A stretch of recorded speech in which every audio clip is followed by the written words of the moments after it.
Dios bendiga, iglesia. Amén. Bueno es el Señor, amén. Creo que los niños pasan con... ¿Ya pasan? No. Teresa está afuera. Teresa está afuera esperando a los niños, así que vayan, que tienen una actividad. Sí, afuerita. Acompañen ahí a Enciel, por favor. Sigan por ahí la fila, sigan su nariz, como dice. ¿Cómo te saludó? No, es que es así. Aleluya. Eres loco con el pastor que abre la boca. Y yo soy loco con él. Qué bendición el poder estar una vez más en la casa del Señor y poder predicar su palabra. Hemos escuchado lo que Dios nos ha tenido que decir por medio de los cánticos, por medio de la dirección de nuestro hermano Jerry, y ahora vamos a escuchar lo que nos tiene que decir por medio de la predicación. Así que, ¿qué tal si nos ponemos en pie y me acompañan a orar? En lo que el técnico me consiga ahí. Amén. Qué bueno, gloria a Dios. Señor, te agradecemos por lo que estás haciendo en medio nuestro, Dios. Gracias por la niñez, gracias por los jóvenes y adolescentes que cada día se siguen añadiendo a tu casa. Son el presente y el futuro de esta obra, de esta iglesia, Dios. Te pedimos, Señor, por los maestros que están encargados de darle las clases, de enseñarle tu palabra de la manera en que ellas la puedan comprender y sobre todas las cosas atesorarla en el corazón y ponerla en acción. Es una gran responsabilidad, es el formar seres que te amen y que te teman de la manera correcta. Así que oro, Señor, por sabiduría y discernimiento para cada uno de los que ha aceptado el reto de ser maestros o cuidadores de estos niños, y también de los jóvenes, adolescentes, incluso de los adultos que están recientemente llegando y compartiendo con nosotros. Es una gran responsabilidad, es un gran reto, pero también es una bendición el poder saber que somos portavoces de esa palabra que tú quieres que tu pueblo escuche, atesore y aplique. Así que hoy nos acercamos una vez más a tu palabra con temor y temblor y en reverencia a la misma. Y Señor, que seas tú hablando a nuestra vida, que sea tu Espíritu Santo revelándonos aquello que tú tienes para hoy, para nosotros, y que nada ni nadie pueda interrumpir esa conversación que tú quieras tener con nosotros. Oramos, Padre amado, para que toda voz exterior sea callada en el nombre poderoso de Jesús y que solo escuchemos tu voz. Incluso lo que pueda distraer del predicador o de cualquiera de las cosas que estén sucediendo dentro de la nave, también, Señor, que sean acalladas y que la gente pueda mirarte y escucharte a ti nada más. En el nombre poderoso de Jesús. Amén. No se sienten. Y acompáñenme a leer la palabra del Señor. En Santiago capítulo 3, y vamos a estar leyendo Santiago capítulo 3, los últimos versos del 13 al 18 y los primeros 10 versos del capítulo 4. ¿Por qué hago esto?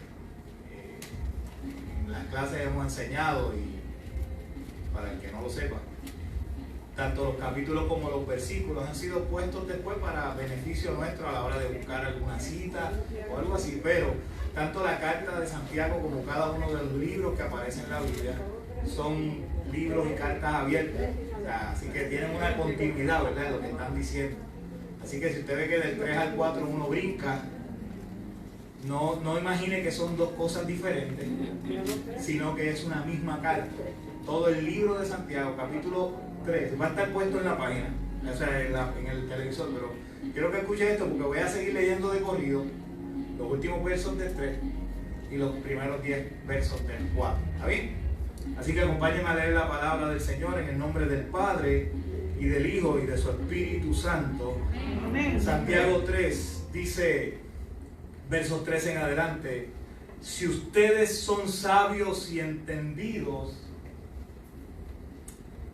y si ustedes son sabios y entienden los caminos de Dios, demuéstrenlo viviendo una vida honesta y haciendo buenas acciones con la humildad que proviene de la sabiduría. Pero si tienen envidias amargas y ambiciones egoístas en el corazón, no encubran la verdad con jactancias y mentiras. pues la envidia y el egoísmo no forman parte de la sabiduría que proviene de Dios. Dichas cosas son terrenales, puramente humanas y demoníacas.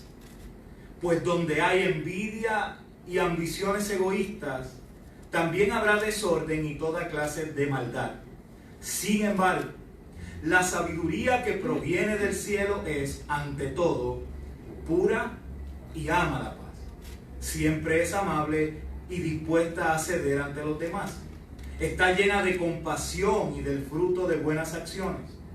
No muestra favoritismo y siempre es sincera.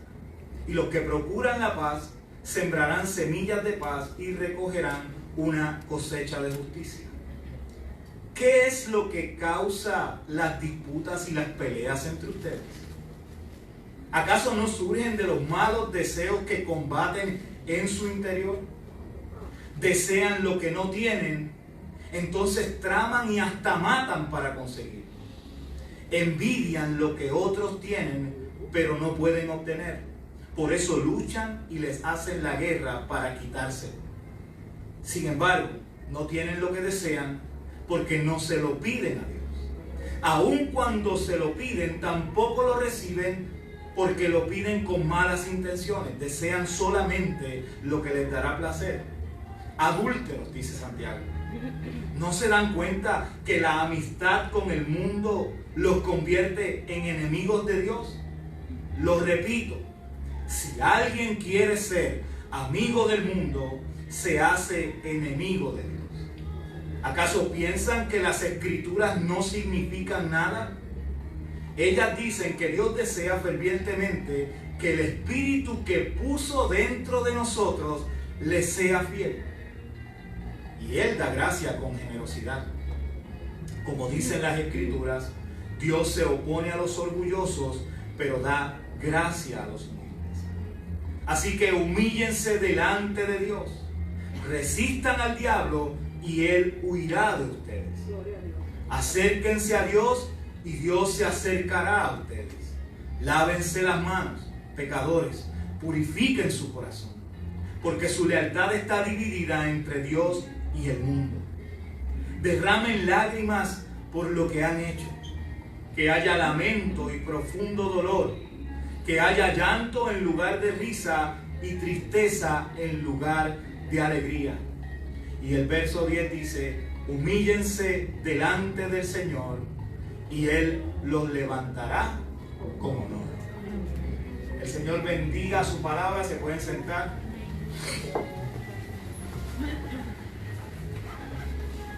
Pesado, ¿verdad? Así que dijeron.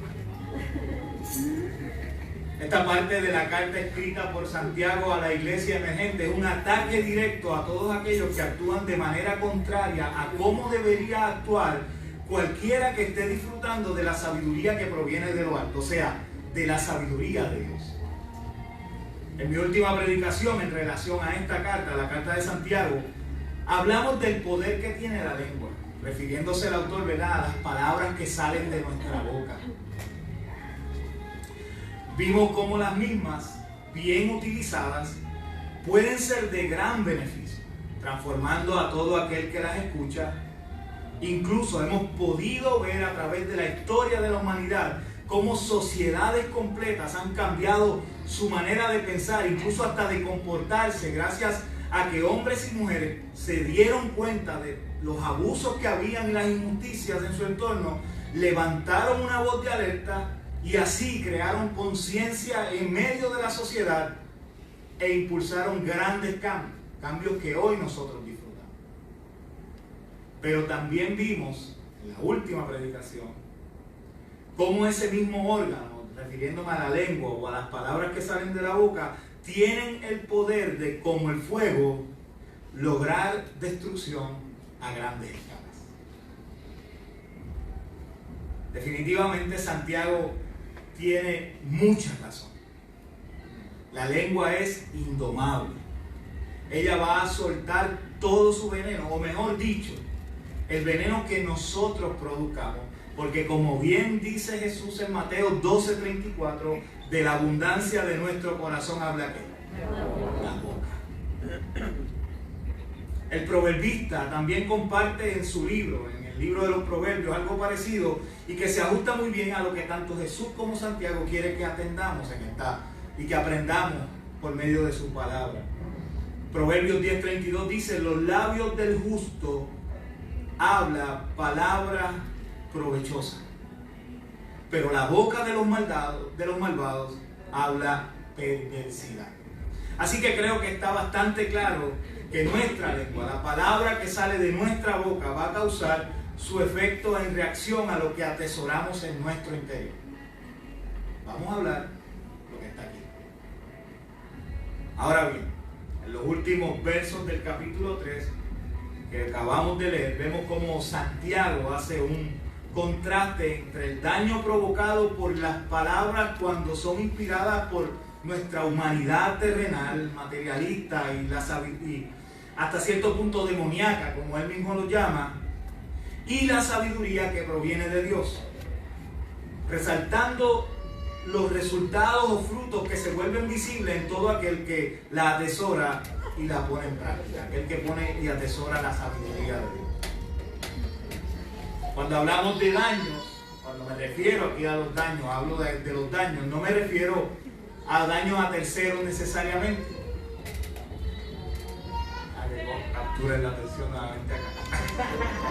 Digo que no quiero que se me pierda.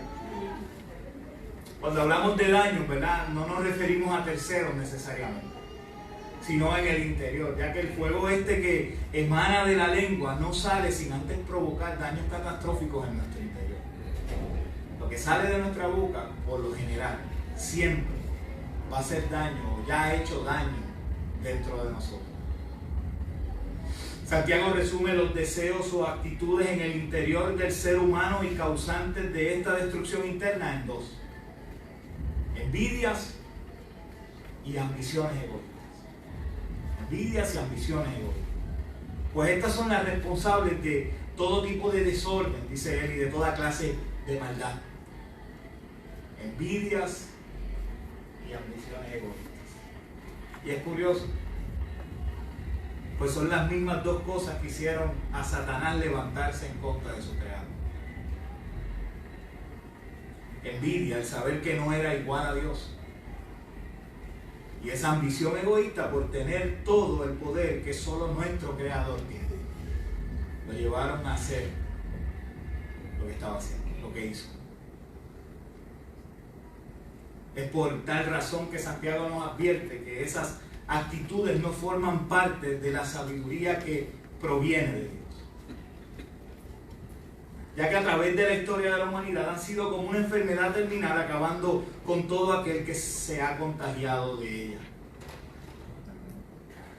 Y con eso como introducción, ahora vamos a predicar. Con eso como introducción, Santiago nos lleva a comprender de qué se trata todo esto.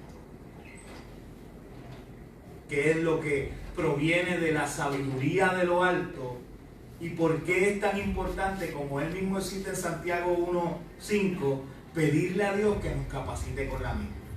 ¿Acuerdan los primeros versos? Está falto de sabiduría, pídale a Dios y Él le dará abundantemente y sin reproche. Me parece curioso que cuando uno lee las características de la sabiduría dadas por Santiago, son casi idénticas o guardan en ellas la misma idea central o la esencia, por decirlo de alguna manera, que las utilizadas por Pablo en la carta a los Corintios para describir el amor. Escuchen cómo Santiago describe la sabiduría de lo alto y paso seguido vamos a escuchar a Pablo hablando acerca del amor. Preste mucha atención. Dice, ¿verdad? La sabiduría que proviene del cielo es, ante todo, pura y también ama la paz. Siempre es amable y dispuesta a ceder ante los demás. Está llena de compasión y del fruto de buenas acciones. No muestra favoritismo y siempre es sincera. Y los que procuran la paz sembrarán semillas de paz y recogerán una cosecha de justicia. Ahora leamos 1 Corintios 13, 4 al 8. El amor es sufrido, es benigno. El amor no tiene envidia. El amor no es jactancioso, no se envanece. no hace nada indebido, no busca lo suyo, no se irrita, no guarda rencor, no se goza de la injusticia, mas se goza de la verdad. Todo lo sufre, todo lo cree, todo lo espera, todo lo soporta. El amor nunca deja de ser. Es impresionante cómo el mismo Espíritu Santo se revela a estos dos hombres y trae una armonía única en medio de su Padre. Y quiero que me siga, no se me duerma. Despierte si está dormido. Porque no quiero que se pierdan, ¿verdad? Porque no quiero que se pierdan en esta línea de pensamiento, porque parece que estoy hablando como que de muchas cosas a la vez, pero van a ver cómo todo está entrelazado. Y es que sabemos que Dios es amor. ¿Cuántos lo saben? Amén. Dios es amor. No es que Él tiene amor para dar. Dios es amor. Esa es su esencia, su naturaleza. Él es amor. Así que la sabiduría que proviene de Él tiene que estar sellada con su garantía.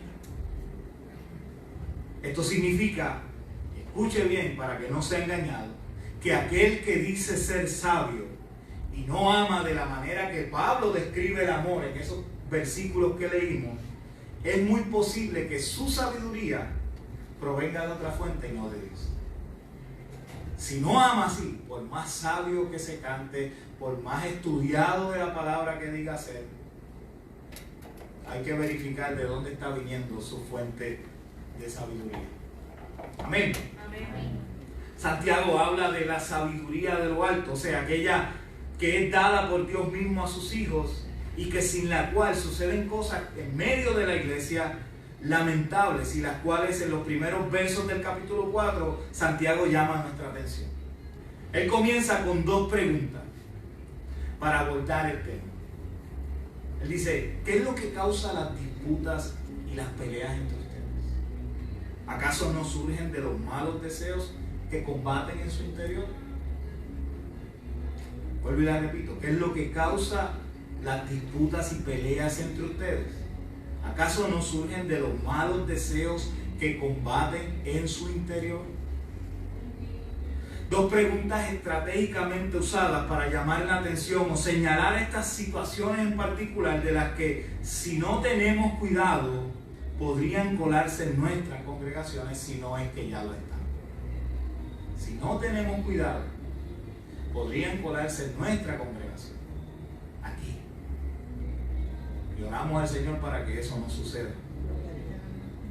Y no es que ya no hayamos visto anteriormente en la historia de la iglesia en general problemas como este, que ocasionaron divisiones e incluso destrucción irreparable dentro de muchas congregaciones. Ha pasado, hemos escuchado un sinnúmero de casos, que no están tan lejos, no están en el primer siglo.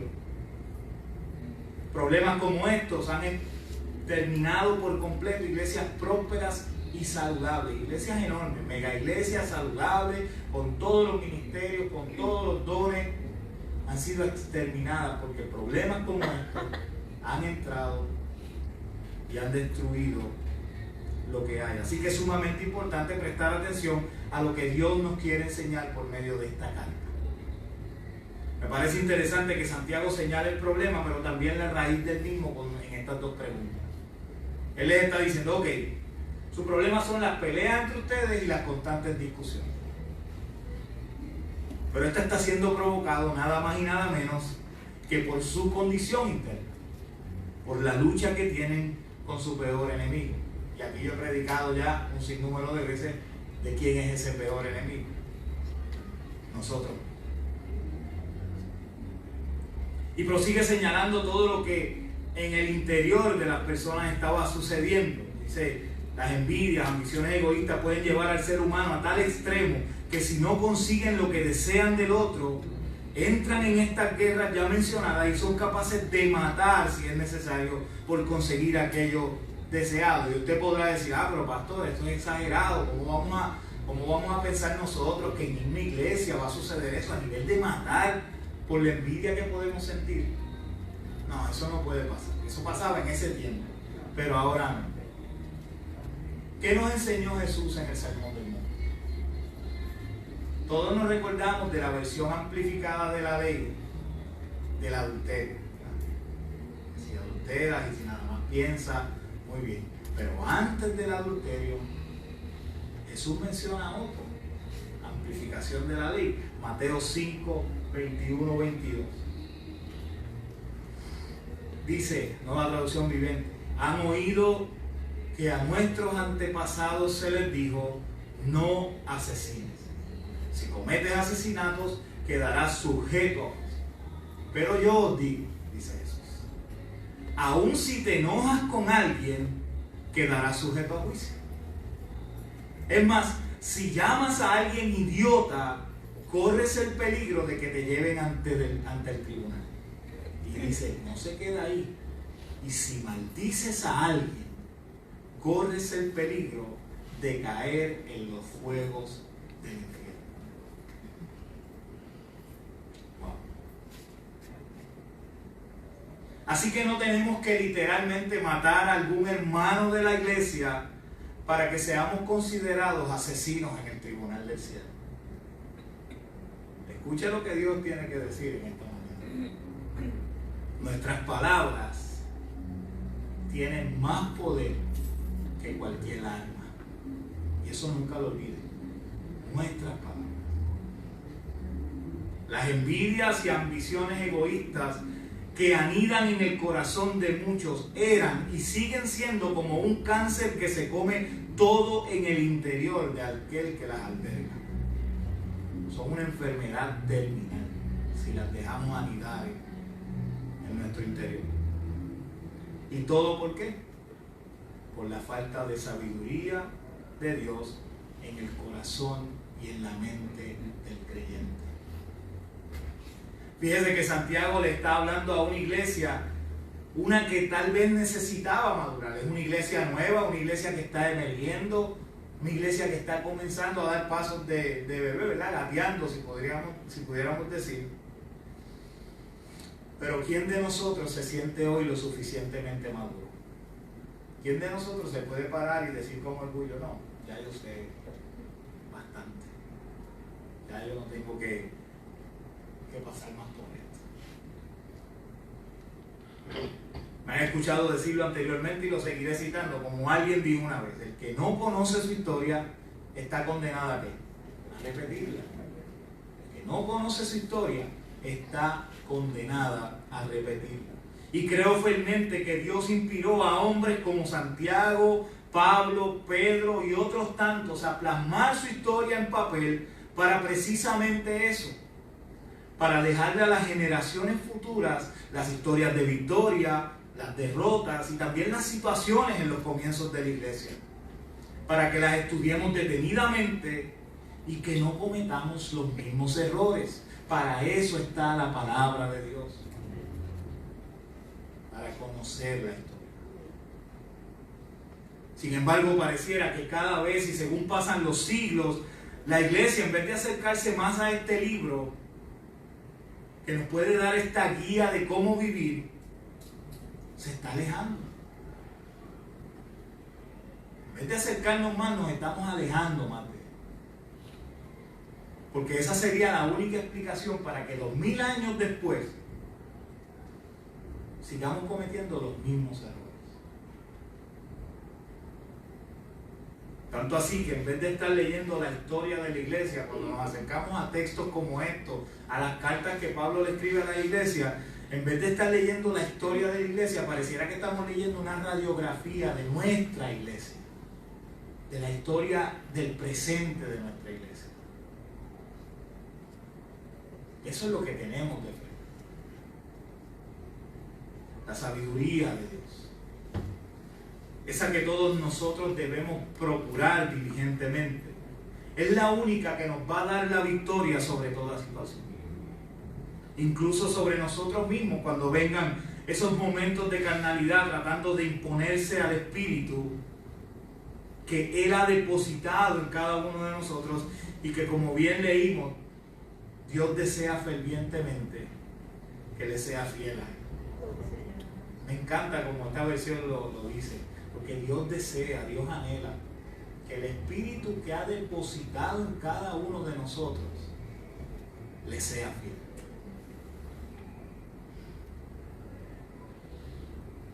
Así que de esto se trata. Una vez más, y creo que a través de toda la carta escrita por Santiago, su mensaje para nuestra vida es el mismo. Él desea que le seamos fieles y que aprendamos a depender constantemente de Él, a que dejemos la amistad con ese mundo que es el causante de envenenar nuestro interior, que realmente nos separemos para Él, que seamos santos. Y santo no es otra cosa que separados para Dios. Eso es lo que significa ser santo. No es que va a andar en una nube, no es que no va a enfrentar situaciones y tentaciones, no es que va a caer en una tentación o va a pecar de alguna otra manera en algún momento de su trayectoria en el camino de la fe, este camino a casa. No significa eso. Significa que su dependencia de Dios es tal que aún en el piso usted sabe que Dios le ama y que usted es suyo y que usted es de Él, y que, como bien decía Jesús, los que me diste nadie los va a arrebatar de mí, que su salvación es segura. Eso significa separados para Él. No dejamos de ser humanos por ser santos. No quiere decir que Pablo, cuando escribí, decía a los santos de tal sitio. No. Eran hombres y mujeres, como tú y como yo, pero separados para Dios. Y eso es lo que Él anhela y desea. Que realmente nos separemos para Él. Que nos humillemos ante el que sí vale la pena humillarse. Vuelvo y repito eso. Que nos humillemos ante el que sí vale la pena humillarse. ¿Y por qué lo digo así? ¿Por qué digo esto? Porque aunque usted no lo quiera aceptar, el ser humano siempre se va a humillar ante algo o ante alguien. Siempre. Y yo prefiero hacerlo ante aquel que me ha dado esta salvación tan grande y la esperanza de vida eterna, que ante cualquier ideal, ante cualquier persona, objeto o pensamiento. Yo prefiero hacerlo ante Él.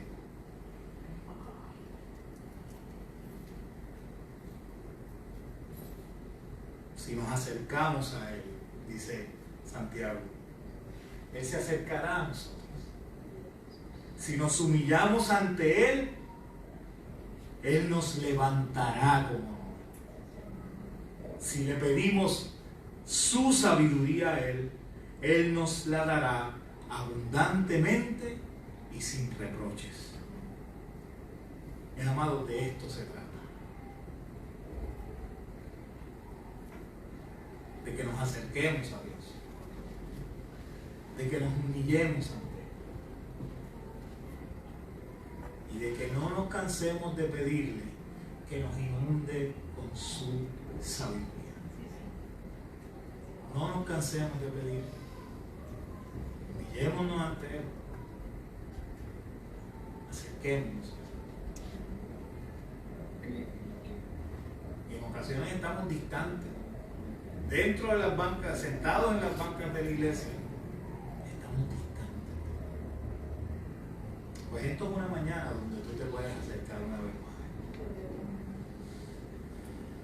Él nos exhorta, Él nos invita, Él desea que el Espíritu que ha depositado en cada uno de ustedes, ese aliento de vida que ha depositado en cada uno de ustedes, porque es del Espíritu, no del Espíritu Santo, habla de tu esencia, habla de aquello que sopló en el Edén.